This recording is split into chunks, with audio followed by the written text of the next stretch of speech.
کہ ہمارے آگے ایک گہری کھائی ہے جس کی طرف ہم سرپٹ دوڑتے چلے جا رہے ہیں۔ دل میں رہ رہ کر خیال آتا ہے کہ آخر یہ سب ہو کیا گیا؟ کیوں آج ہماری ریاست کے تانے بانے بکھرتے چلے جا رہے ہیں؟ کیوں ہماری سیاست اور معیشت تباہی کے دہانے پر کھڑی ہیں؟ آخر اس سب کیے کرائے کا ذمہ دار ہے کون؟ ان سوالوں کا جواب ڈھونڈتا ذہن پہلے فوجی جرنیلوں، اعلیٰ عدلیہ کے ججز اور سیاسی لیڈران کو قصوروار ٹھہراتا ہے، لیکن پھر خیال آتا ہے کہ یہ تو صرف بیماری کی علامتیں ہیں۔ اصل سرطان تو ہمارے معاشرے میں دہائیوں سے جاری وہ طبقاتی جنگ ہے جو ہمیں اس بھنور کی گہرائیوں میں دھکیلے چلے جا رہی ہے۔ آزادی سے لے کر آج تک، ایوب سے لے کر باجوہ تک، منیر سے لے کر بندیال تک اور بھٹو سے لے کر عمران تک، اس جنگ کے سبھی مہرے وہی غلطیاں دہرانے پر مجبور ہیں۔ کسی بھی معاشرے کی سیاسی اور معاشی ترقی کا انحصار وہاں کے مختلف طبقات کے درمیان توازن پر ہوتا ہے۔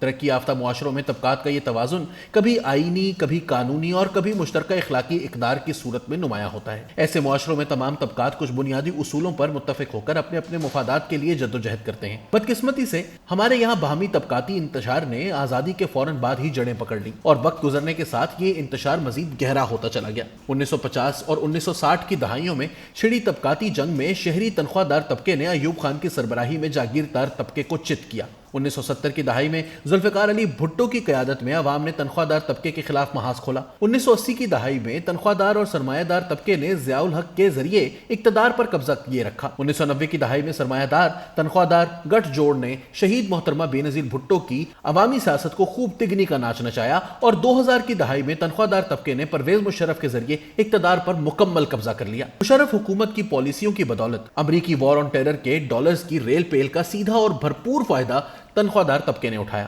بینکنگ، ٹیلی کمیونیکیشن، میڈیا اور دیگر ملٹی نیشنل کمپنیز میں بے تحاشا نوکریاں ملی اور تنخواہ دار طبقے کی مجموعی دولت اور تعداد میں دن دگنا رات چوگنا اضافہ ہوتا چلا گیا۔ ملٹی نیشنل کارپوریشنز اور مشرق وسطیٰ میں نوکریاں حاصل کیے تنخواہ دار طبقہ اب فوج یا بیوروکریسی جیسی سرکاری نوکریوں کا محتاج نہ رہا اور نہ ہی سرمایہ دار سیٹھوں کا۔ 2000 کی دہائی کے اواخر تک اس طبقے کی خود اعتمادی اور تعداد میں اتنا اضافہ ہو گیا کہ اس نے جاگیرداروں، جرنیلوں اور سرمایہ داروں کی سیاسی قیادت قبول کرنے کی بجائے اپنے ہی طبقے کے درخشاں سپوت عمران خان کا انتخاب کیا اور اس انتخاب کو اپنا قدرتی اتحاد گردانتے ہوئے جنرل احمد شجاع پاشا اور ظہیر الاسلام جیسے فوجی جرنیلوں نے عمران خان کے سیاسی مستقبل پر کام کرنا شروع کر دیا۔ دوسری طرف محترمہ بے نظیر بھٹو کی شہادت کے بعد والی پیپلز پارٹی سے نا امید عوام نے نواز شریف کی اسٹیبلشمنٹ مخالف سیاست کا ساتھ دینے کا فیصلہ کیا اور اس طرح 2008 اور 2013 کے انتخابات میں نواز شریف عوام تاجر اتحاد کی بدولت اقتدار میں آئے۔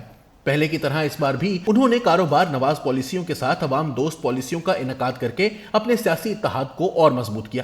ان پالیسیوں کا فائدہ بلا واسطہ طریقے سے تنخواہ دار طبقے کو بھی ہوا، لیکن اتنا نہیں کہ جتنے فائدے کے وہ پرویز مشرف کے زمانے میں عادی ہو چکے تھے۔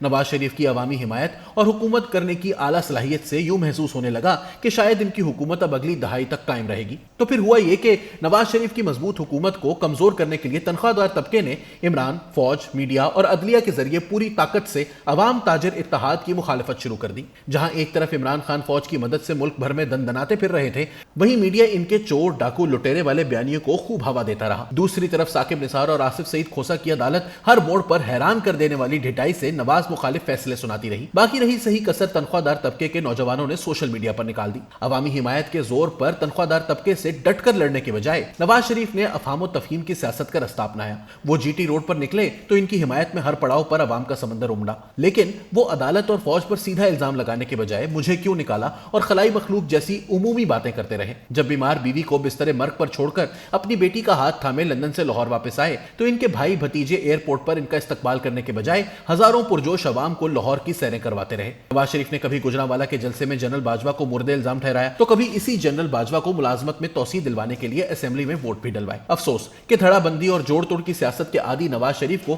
عوامی طاقت کے بل پر اپنا اور عوام کا حق لینا نہیں آیا۔ صد افسوس کہ نواز شریف کو قدرت کی عطا کی ہوئی اپنی کرشماتی قیادت، عوامی مقبولیت اور خداداد صلاحیت کا پیکر بیٹی مریم کو صحیح طرح استعمال بھی کرنا نہ آیا۔ جارحانہ حکمت عملی اپنانے کے بجائے چپ چاپ نواز شریف اور مریم جھوٹے مقدمات میں جیل کاٹتے رہے اور عمران، فوجی جرنیل اور اعلیٰ عدلیہ کے جج مزید صفاق ہوتے چلے گئے۔ 2018 کے انتخابات سے قبل تنخواہ دار طبقے نے عوامی حمایت یافتہ نواز شریف کا بھرپور میڈیا ٹرائل کیا، سوشل میڈیا میں طوفان برپا کیے رکھا، ان کے پارٹی لیڈران کو پارٹی چھوڑنے پر مجبور کیا اور عدالتی ایکشن کا بے دریغ استعمال کیا۔ اس سب کے باوجود انتخابات والے دن فوج کو RTS بٹھا کر ہی عمران خان کو جتوانا پڑا، لیکن اس کھلم کھلا دھاندلی کا مقابلہ کرنے کے بجائے ایک بار پھر نواز شریف سر تسلیم خم ان انتخابات کے نتائج کو قبول کر کے لندن روانہ ہو گئے۔ یہاں دوسری طرف عمران خان فوج اور عدلیہ کی مدد سے وزیر اعظم بن تو گئے، لیکن ان کو اس عہدے کو نبھانا ہرگز نہ آیا، اور ہر گزرتے دن کے ساتھ ان کی آمرانہ مطلق العنان طبیعت مزید آشکار ہوتی گئی۔ جیسے جیسے عمران کی حیران کن فستائیت اور نااہلی پر سے پردہ چاک ہوتا گیا،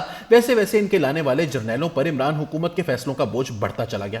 اس دباؤ کے چلتے جنرل باجوہ عمران سے خفا خفا رہنے لگے اور خود کو حکومتی فیصلوں سے دور دور رکھنے کے لیے عمران حکومت کے لیے اپنی حمایت میں تھوڑی کمی کرتے چلے گئے، جبکہ عمران اور تنخواہ دار طبقہ یہی توقع کرتا رہا کہ عمران کی 2018 والی حمایت جاری رکھی جائے گی۔ ان کے خیال میں عمران جیسا بھی ہے ان کا اپنا ہے، اور اگر عمران کی سہولت کاری نہ کی گئی تو پھر وہی عوامی سیاست کرنے والے چور لٹیرے حکومت پر قابض ہو جائیں گے۔ جرنیلوں اور عمران کے بیچ بڑھتی چپکلش اور ان کی گرتی مقبولیت سے طاقتور ہوئے نواز شریف کے لیے آگے کا رستہ بہت صاف اور واضح تھا۔ اپریل 2022 میں عمران حکومت گرانے کے بعد قومی اسمبلی تحلیل کر دی جاتی اور فوری طور پر نئے انتخابات کا اعلان کر دیا جاتا، جس کا گند ہے وہ خود صاف کرے کہ فلسفے کے تحت پیٹرول کی قیمت بڑھانے جیسے مشکل فیصلے فوجی جرنیلوں اور ان کی بنائی عبوری حکومت کو کرنے دیے جاتے، پھر عوامی حمایت سے اقتدار میں آ کر معیشت کی تنظیمیں نو کی جاتی، عوامی دباؤ میں گھرے جرنیلوں کو دفاعی بجٹ میں کمی پر آمادہ کیا جاتا، PIA اور سٹیل ملز جیسے تمام خسارے میں چلتے سرکاری اداروں کو بند کیا جاتا، بھارت سے تجارت کے رستے کھولتے اور مجموعی طور پر عوام دوست اور کاروبار دوست پالیسیوں کا سہارا لے کر بگڑتی معیشت کو سنبھالتے۔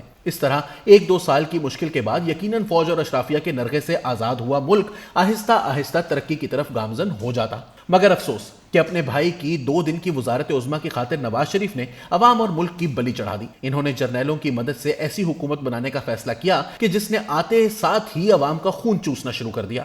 افسوس کہ مہنگائی کے کرب تلے دبے عوام کے چیخوں کے اوپر نواز شریف نے جنرل باجوہ کے احکامات کو ترجیح دی۔ اب چاہے اسے نواز شریف کی ناقابت اندیشی کہیں، یہ غیر معمولی برادرانہ شفقت یا قائدانہ بزدلی، جرنیلوں کی حمایت زدہ عوام دشمن حکومت لے کر نواز شریف نے اپنی اور مریم کی سیاست کے ساتھ ساتھ ملک کے مستقبل کو بھی داو پر لگا دیا ہے۔ یہ بات سوچ کر دل لرز جاتا ہے کہ نواز شریف سے دھوکہ کھائی عوام نے کوئی چارہ نہ پا کر اب عمران خان کی فسطائی سیاست کا ساتھ دینے کا فیصلہ کر لیا ہے۔ اس کے ساتھ ساتھ کم سے کم کراچی کی حد تک تاجر طبقہ بھی اب پوری طرح عمران خان کے ساتھ کھڑا ہے۔ عمران خان کی بے وزن تقاریر کا بے سروپا غصہ اب عوام کے اندر کے غصے کا غماز بن چکا ہے۔ پاکستان کی تاریخ میں پہلی دفعہ ازل کے حریف تنخواہ دار اور عوامی طبقے کا اتحاد یقیناً اتنی طاقت رکھتا ہے کہ فوج، عدلیہ اور سرمایہ داروں کے ساتھ ساتھ ملک کے تمام اداروں کو تہس نہس کر دے۔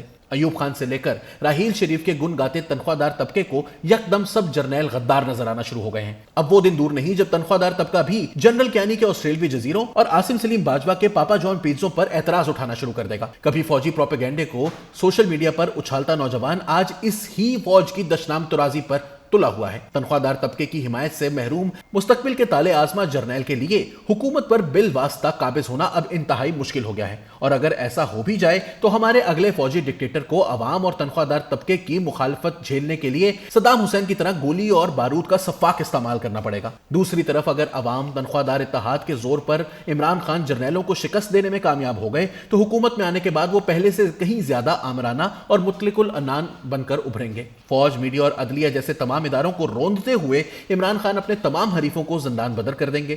ان کے ساتھ ساتھ ان کی نااہلی پر اٹھنے والی ہر آواز کو بے دردی کے ساتھ کچل دیا جائے گا اور ملک میں شدید گھٹن اور آسے اتر آئے گا۔ ایسے میں عوام عمران کا ساتھ چھوڑ بھی دیں تو وہ شام کے بشار الاسد کی طرح راکھ کے ڈھیر پر اپنی حکومت قائم رکھیں گے۔ لیکن آج کل کے معروضی حالات سے لگتا یہ ہے کہ کسی نہ کسی طرح جنرل باجوہ مدت ملازمت میں توسیع بھی لے لیں گے اور ایک مخلوط حکومت کے نتیجے میں شہباز شریف یا ظفر اللہ خان جمالی جیسا کوئی وزیر اعظم بھی مسند پر بٹھا دیں گے۔ عوامی حمایت کے بغیر بننے والی ایسی کمزور حکومت عوام اور جرنیلوں کے بیچ میں پستی رہے گی۔ آج کی شہباز شریف حکومت ہی کی طرح نہ تو کوئی بڑے یا مشکل فیصلے ہو پائیں گے اور نہ ہی ان سے معیشت سنبھل پائے گی۔ دفاع اور حکومتی خرچوں میں کمی کرنے کے بجائے IMF سے قرض پر قرض چڑھاتی حکومت اپنے غلط فیصلوں کا تمام بوجھ عوام پر تباہ کن مہنگائی کی صورت میں ڈالتی رہے گی۔ بھوک سے بلکتی عوام اب کی بار شاید ریاست بچانے کے کھوکھلے بہانے نہ سنیں اور قانون، سیاست، ریاست کی طے کی ہوئی تمام کی تمام حدود پار کر دے۔ پھر ہمارے ملک میں جو ہوگا وہ ناقابل بیان ہے۔ مختصراً یہ کہ اب ہر رستہ تباہی اور انتشار کی طرف جاتا دکھائی دیتا ہے